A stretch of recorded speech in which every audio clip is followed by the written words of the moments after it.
Udah Pak. Siap.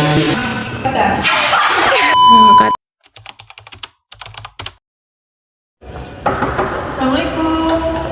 Waalaikumsalam. Selamat siang. Apakah ini dengan Mbak Dea? Silakan masuk Mbak.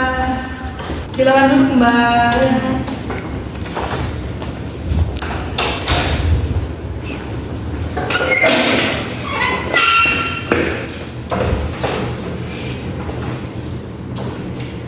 Emang Mbak Dea kesininya sama siapa ya?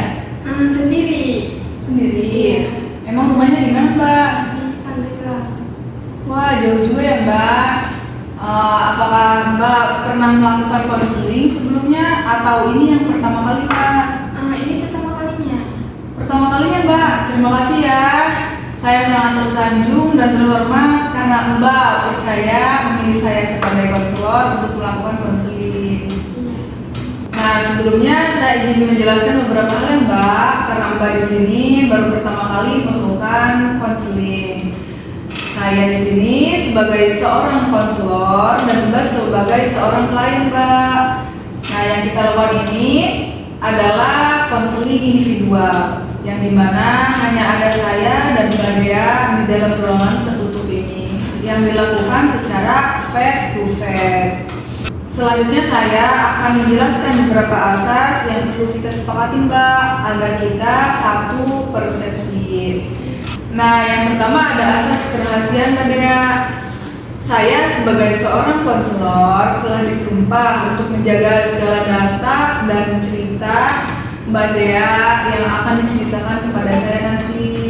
Apakah Mbak Dea bisa percaya kepada saya?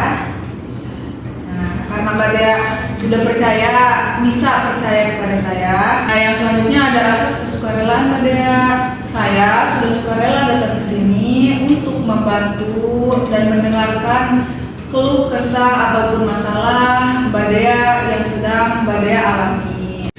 Apakah Mbak Dea sudah sukarela untuk datang ke sini menceritakan masalah Mbak Dea? Iya, saya suka. Nah, karena Mbak Dea sudah sukarela. Yang ketiga ada asas keterbukaan Mbak Dea.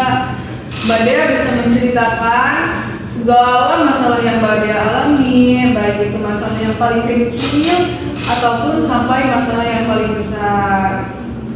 Nah, apakah Mbak Dea bisa terbuka kepada saya untuk menceritakan segala masalah Mbak Dea? Iya. Selanjutnya ada asas ketinggian Mbak Dea. Ini asas yang keempat, yang dimana masalah yang sekarang atau di masa kini yang Mbak Dea alami ataupun masalah di masa lalu yang masih mengganjal di hati Mbak Dea, takutnya akan mengganggu untuk masa yang akan datang nanti Mbak Dea. Nah, selanjutnya ada asas terakhir Mbak Dea, asas yang kelima, yakni asas kemandirian. Saya sebagai seorang konselor akan membantu dan mendampingi Mbak Dea serta membimbing Mbak Dea, dan kita akan menyelesaikan masalah bersama, tapi keputusan sepenuhnya ada di tangan Mbak Dea.